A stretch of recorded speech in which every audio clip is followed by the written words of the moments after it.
The captain of the 12th Division, who has great pride and an insatiable desire to explore, corrodes his enemies with poison and guides their movements on the battlefield. Mayuri Kurotsuchi. First of all, take a look at this crazy artwork over here. I know for a fact with him being Kubo's favorite character, he has something to do with that. Mayuri is a character who continues to disrupt the opponent's pace with special attacks from a long distance. His quick attack, flash attack, and step quick attack have no quirks, making it easy to exploit the opponent's weaknesses. I don't know what they mean by have no quirks. Maybe I guess that he's not flashy or there's not too much going on with him. However, his special flash attack has a large gap, so be careful not to use it accidentally. Okay. He is a 3-star ease of use character, extremely technical, has no defense whatsoever. He is very, very squishy. Really good range, very slow, and then decent attack. Okay, this is an interesting stat spread for him, honestly. I would think he would have a little bit more in speed, but honestly, with the way that his abilities work, and we'll get into that in a second, I can see exactly why these stats actually will play out this way. The first thing that they show us is actually his unique specification, poison. By landing certain attacks, a poison gauge will build up and decrease over time. Attacking with the Zanpakuto will consume the accumulated gauge, dealing additional damage according to the amount consumed. There has been some confusion with the way people think his poison will work. I'll say this right now, based off of how this reads and how some of the other things that have been brought to my attention read as well. Shout out to N. This is literally not like regular poison. It does not do damage over time, and it's not like a debuff either. So all that does is you have this poison gauge that gets built up when you use certain attacks that build up the poison gauge. There's no debuff that happens, and that gauge depletes gradually over time. And the way that you use it is when you hit somebody with the Zanpakuto, you get extra damage on that one hit at the cost of however much gauge you have built up. So when it says attacking with the Zanpakuto will consume the accumulated gauge, I think that literally means that it will use however much gauge you have full, and based on that, that's how much extra damage you will do to the opponent. Like Owl Flame said in our Discord server, it's a cash out mechanic, so you get that cash out damage whenever you hit somebody when they have poison meter built up. But with the language that they're using here, it sounds like it will cost the entirety of his poison gauge. I'm assuming the poison gauge is like on the opponent, but it's based off of what you do and how much you can build up before hitting him again with your Zanpakuto. The next thing they show us is his unique skill, Poison Bubble Bullet. Fires a slow-moving poison bullet that accumulates poison in the opponent when it hits. Pressing the special move button before the poison bullet hits the opponent will detonate it, scattering a poison mist over a wide area. The way I'm thinking this works is when you let the actual poison bubble make contact with the opponent, it will cash out whatever poison damage that you have built up and do extra damage in that way, or maybe that's the only damage that the poison bubble does. Or you can pop the poison bubble early and you can have the poison mist go out, and that will build up the poison meter over time while they're in the mist. And N said that he thinks that this will be unblockable. So when you have the poison mist out, you can't block it, and you literally just have to avoid whatever area that it's in to not have that poison built up. So we'll see. It looks like I'm probably going to say that'll be how it works. The poison mist is unblockable, but you can still probably block the poison damage from the actual explosion itself. Other than that, there's some crazy utility here because it can also stop projectiles. So I don't know how many projectiles it'll be able to eat, But you see here Uryu's arrow literally does nothing to it. So I don't know if it'll pop if you hit it again or if it'll just keep eating all projectiles. So my question is it going to work the same way with Hado? Is it going to work the same way with the longer range sword techniques? Or is it just going to pop on impact? Like, do those have more priority as a projectile than others? I don't know. Let me know what you guys think in the comments though, because if this has near invincibility to projectiles, I honestly think he might be very, very busted. And speaking of Uryu, shout out to his alternate outfit. My girlfriend and I actually just recently got past this part in Bleach. We started it over, so we're ready for when the game comes out.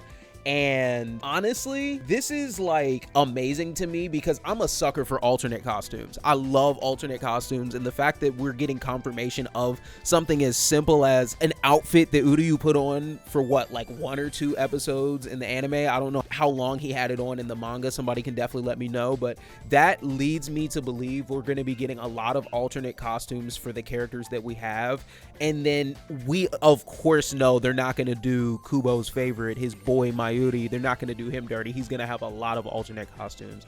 Maybe we even see some costumes from Thousand Year Blood War as DLC. Who knows? Who knows? Anyway, so the next thing on this list, they don't actually show us in the trailer. It's his Spiritual Pressure Technique 1, Meat Bomb. He takes out a strange bomb from his left hand, wraps it around the opponent's head, and blows them away with a slash. Since the range is short, it needs to be a hit at close range, but the attack itself cannot be blocked. I'm wondering what from the show this move actually is, because at first I thought it was the bomb technique that he used when he was fighting Uryu, where he just blew up everybody around Uryu with his little frog detonator. But the more I think about this, the more I'm realizing I don't know what it actually is. Maybe it's something from a little bit later in the show that I'm not remembering. It's the part where it says wraps it around his opponent's head and blows them away with a slash. That right there, I feel like I remember seeing something like that from the show, but I just can't remember like specifically what or when it was. So if you guys know, definitely let me know down in the comments. This move sounds a little bit like a command grab. And honestly, I'm glad we do have a command grab, because Owlflame made a good point in the Discord. He said this game needs some grapplers, and I 1000% agree. So to see somebody with a command grab outside of whatever regular grab mechanic is in the game is a very, very good sign for that. And I'm interested to see how this will actually play out, or how you'll be able to execute this, because the way I'm thinking this might work would have to work in tandem with his Spiritual Pressure Technique 2. So let's go over that first. His Spiritual Pressure Technique 2, Don't Hesitate, You Stupid Fool. Nemu charges forward, restrains the opponent, and then kicks them away, dealing damage. The opponent can still guard against being restrained, but the kick's guard damage is extremely high. We see in the actual trailer how fast you can get over there after that attack lands and that kick goes off. So I'm thinking the way that this will work, especially with Meat Bomb, is when you have Nemu land, you can flash step over there when that kick goes off, and then you're close enough to actually land his Spiritual Pressure Technique 1, which is the command grab, which would do extremely high damage. If the slash is with his Zanpakuto, and I'm assuming it would be, that means it would do extra cash out damage if they're poisoned as well. So if you have that poison meter built up extremely high, you can do this for some super huge damage. I'm 1000% guessing here, but with his attack stat, I'm assuming a combo like that with the meter built all the way up could probably get you like half, maybe 75% of a full health bar, depending on the defense of the character. So I'm excited because he has some good combo potential too. A lot of these 3-star ease of use characters are like sleeper combo demons for real. Like this is insane, and I know as a character he might not be the most exciting, but I'm excited to see how he can string his things together. And even with this attack itself, it seems like that guard damage that you do with that kick, if you follow up with an attack and you want to actually break their guard, you could probably just do that right there with those 2 hits, that kick and then whatever you hit them with. Or you can bait them into continuing to guard depending on how much guard meter they have left. And then, like I said, pop that spiritual pressure technique 1 because it's unblockable. It says it cannot be blocked. So this cash out mechanic with that poison damage is going to be crazy. And once again, it's going to use the entirety of the meter. So it's going to be real fun having to play around when you want to actually use that extra damage and when you want to gamble and build it up even more. And speaking of the buildup of poison, the next thing they show us is his awakening Bankai, Golden Killing Jizo. When he unleashes his Bankai, Konjiki Hikisatsu Jizo, he will constantly build up poison in his opponents even when he is not hitting them with an attack. The rate at which the poison builds up will gradually increase over time. You don't even have to worry about landing the poison bubble trying to poison people once that Bankai comes out. It'll just constantly build up, and the longer the Bankai is out, the faster that buildup will be. So I'm wondering if it'll ever get to a point where the speed is so high that every time you land a hit with your Zanpakuto, you cash out, and then you have at least another tick of damage, and you can continue to just cash out with a little bit extra damage every single second. And it's almost like you just get a direct increase to your damage per second when he's in this mode. But that's only if it builds up that fast. I don't know how fast it will build up at its fastest. So we will definitely have to see once that comes out. Overall, though, I am honestly, after reading this breakdown and going through and looking at some of the information, I'm a lot more excited for him now than I was when I just originally watched the trailer. So it's going to be interesting to see how he plays online and what people with those huge, ginormous gamer brains can do, because honestly, I'm excited to see characters like him and characters like Kira go up against each other, because you just have so much combo potential between the two of them. MC said that Uryu alternate outfit is fire. I hope they give us more alternate fits than Sparking Zero. W Sparking Zero shade, because what the heck, man. Honestly, yeah, no, I agree. I 1000% agree with that. I think that the fact that we have multiple of the same character and then we have multiple outfits already, we have a decent amount of stages, like, I think, and especially with how closely Kubo is working with development based off of some of the showcases that we've seen, I honestly think we are going to get a lot of alternate outfits, because watching the show, he loved throwing different outfits on people. So we should see a pretty high amount, especially if we have a smaller roster around like 40-45 characters. That's even more reason for us to get things to make those characters stand out as much as possible with those alternate outfits. And I'll say this, if they go the Tekken route and you can actually customize each character that you have with like funny little swag, or just make them look completely different than what they're actually supposed to look like, this is a 10 out of 10 game. This, like, for me right now, this is a 10 out of 10 game if we do have that level of customization, especially with online play. I don't know what the highest amount of money you can give this game is, but I will give it that money. The homie Ryo says the poison would be tick damage, meaning damage over time while you pressure your opponent with your other skills. I disagree with this just because of the way that it's worded. I don't think it'll be tick damage over time.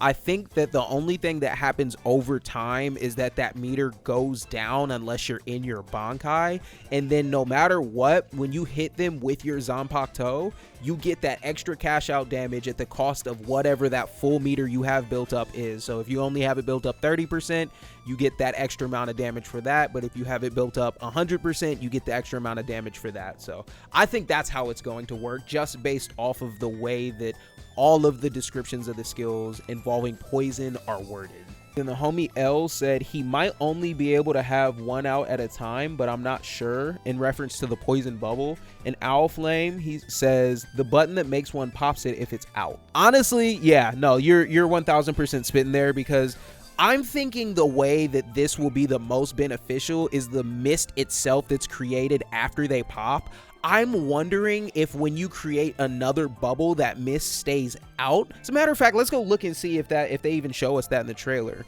So we see a little bit in the trailer. If they're close enough, that mist definitely stays out long enough for you to get another bubble out and hit them.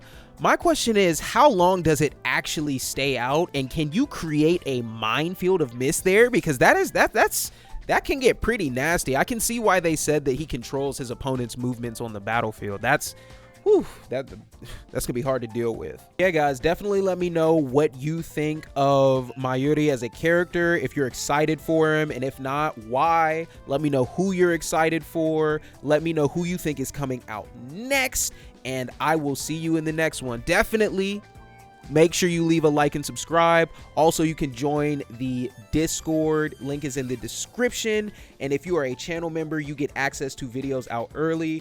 And I want to give a shout out to Owl Flame as well for being our newest channel member. So shout out to you for joining the militia as a recruit. Appreciate the love and support. Continue to help you guys out as much as you help me. So if you guys like that one, definitely let me know. It's been real. It's your boy, Lee, the Warlord. And I'm out of here. Peace. Fuck, I'm a gangsta. Yeah.